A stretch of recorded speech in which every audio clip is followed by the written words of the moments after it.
풍성한 수확철이 다가왔는데 우리 농민들이 이번 여름에 폭염에 한 번 울고 또 작물들을 노리는 나쁜 손길 때문에 두 번 울고 있습니다.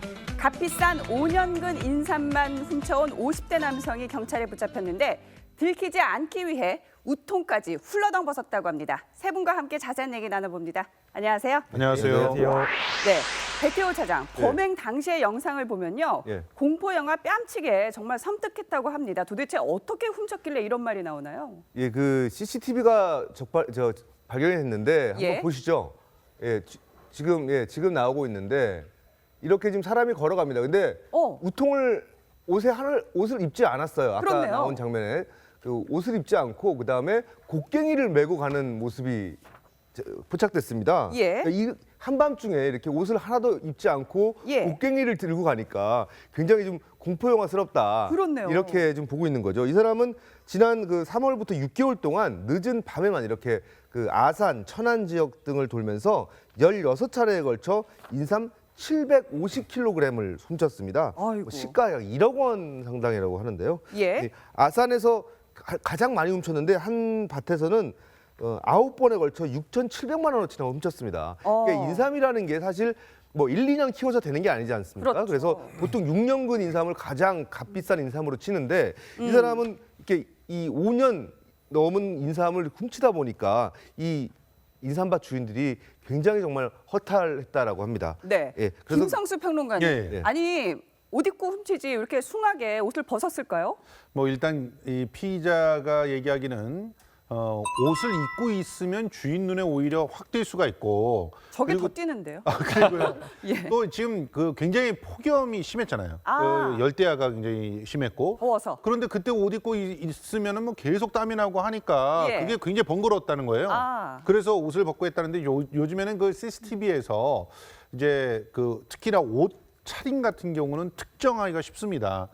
그 옷 차림새 같은 경우를 갖다 함께 설명을 하면서 뭐 수배를 한다거나 하기에도 굉장히 좋고 하기 때문에 되게 신원을 들키지 않게 하기 위해서 옷을 뭐 완전히 다 벗는 경우도 있죠. 그리고 또 아예 나체로 현장에 나서는 경우들도 있으니까 뭐 요즘에는 이제 CCTV 때문이라도 이제 뭐 옷을 갖다 벗는 경우들이 많기 때문에 뭐 피의자의 얘기들 갖다 종합해 보면 신원을 가리면서 동시에 작업하기 용이하게 하기 위해서 우통을 벗지 않았나 이렇게 추정할 수 있겠습니다. 그렇군요. 김남국 변호사님, 보통 사람들이야 뭐 인삼이라고 하니까 이게 인삼인가 보다 하지만요. 막상 훔쳐보라고 하면 이게 인삼인지 도라지인지 모를 것 같아요. 더더군다나 화면에서 보신 것처럼 칠흑 같은 밤에 저 사람은 정말 콕 집어서 인삼인 줄 알았네요.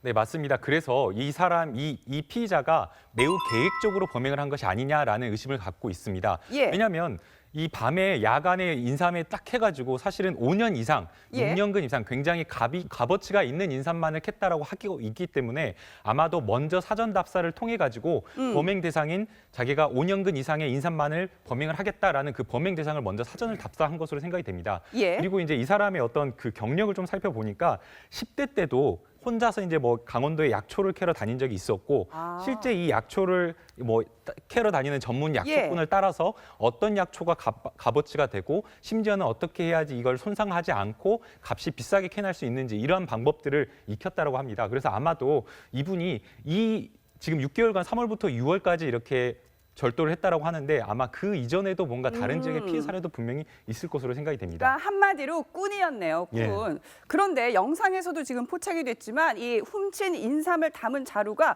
만만치 않게 크거든요. 저 사람 혼자서 이걸 들쳐매고 도망을 갔다는 건가요?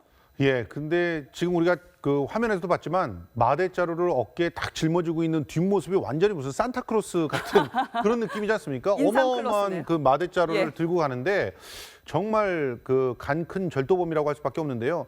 한 60kg 정도밖에 안 되는 그런 그 뭐 어떻게 보면 그 몸집이 그렇게 큰 분이 아니에요. 그런데 인삼밭에서 밤새 캐내가지고 준비한 마대자루를 담아가지고 그 마대를 갖다 들쳐매고 그리고 또 보통 자동차를 이용하는 경우가 많아요. 이렇게 그 인삼같이 무게가 좀 나가는 경우는. 그런데 이 사람은 자전거를 타고 그리고 전철까지 가가지고는 이제 전철로 올맛하면서 이 마대자루에 있는 것들을 마치 자기 소유물인 것처럼 아무렇지도 않게 이렇게 했다는 거예요. 그러니까 너무 이게 자연스러우니까 진짜 저 사람은 자기가 뭔가를 갖다가 자기가 소유하고 있는 물건을 갖다 갖고 나르나 보다 이렇게 생각을 했다는 것이죠. 그렇네요. 그러니까 오히려 허를 찌른 그런 또 측면도 있을 것 같아요. 맞습니다. 지금 바로 그 부분 때문에 경찰이 이 범인을 체포하는데 굉장히 혼선이 있었다고 합니다. 그래요? 왜냐하면 보통 이렇게 무거운 짐을 가지고 범행을 저지른다라고 하면 트럭이나 아니면 최소한 오토바이를 이용해서 이렇게 범행을 저질렀을 텐데